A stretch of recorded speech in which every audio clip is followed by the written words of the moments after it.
Here's what's happening now. D is completing some of the procedures as it relates to reclaiming of interest. Quinn is going to come out in light of what Mr. Pash has just said, offer up some comments. All right, I know that the media is split. It will take as many questions as you need as it relates to the specifics of the proposals. All right, and then we'll break. I will let you know for print folks. I don't know, frankly, if DeMorris is going to come out and give anything to the cameras at this time, but for print media, we're going to go back up and do a brief availability on our 5th floor. Okay, so that's what's going on. You guys let me know when you're ready. Yeah, I think everybody's ready. Thank you. Jim, why don't you introduce yourself? Sure. Hi, everybody. I'm Jim Quinn. I'm one of the outside lawyers for the NFLPA. I've been in the NFLPA for about 25 years. I was just watching a news conference that Mr. Pash was giving, and I hate to say this, but he has not told the truth to our players or our fans. He has, in a word, lied to them about what happened today and what's happened over the last 2 weeks and the last 2 years. First of all, with regard to the so-called proposal we got today, it included elements that we had rejected at least 3 or 4 times over the last 2 weeks and over the last 2 years. Again and again, the same rehashed proposals.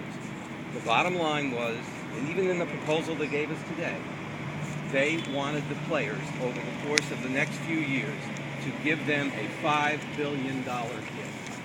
$5 billion. Without showing us a single document to prove that they are in any way in financial distress. They admitted that there's not a single team that's not completely profitable, making lots of money.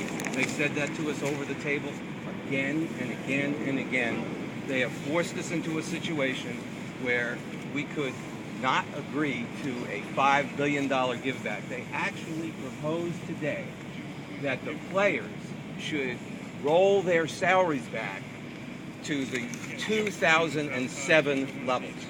It's unheard of in professional sports that anybody would be rolling back 4 years of salaries in a industry which may be quite literally the single most successful industry in the world.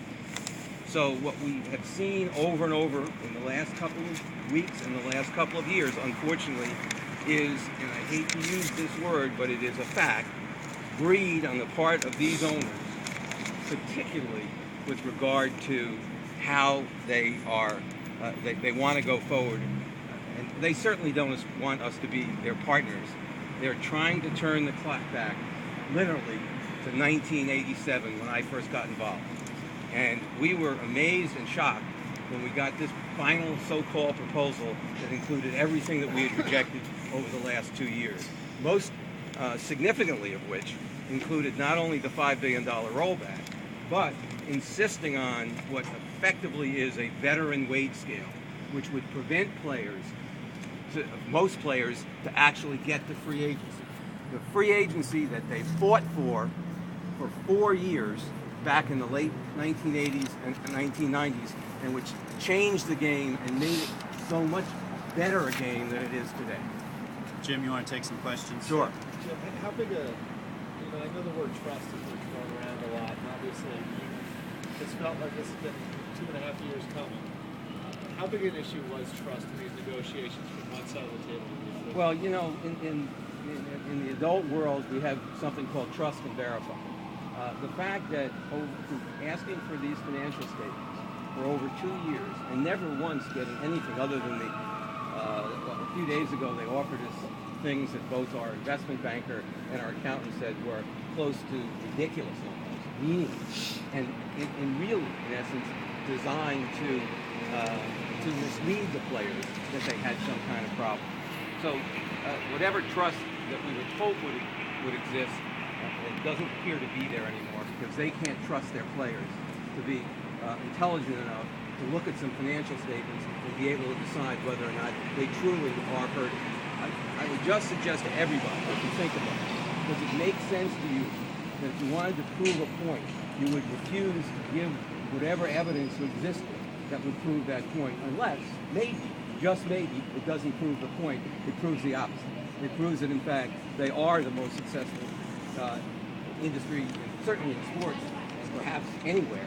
And the notion that they would want us to give them a $5 billion give back at this stage without proving a single word of it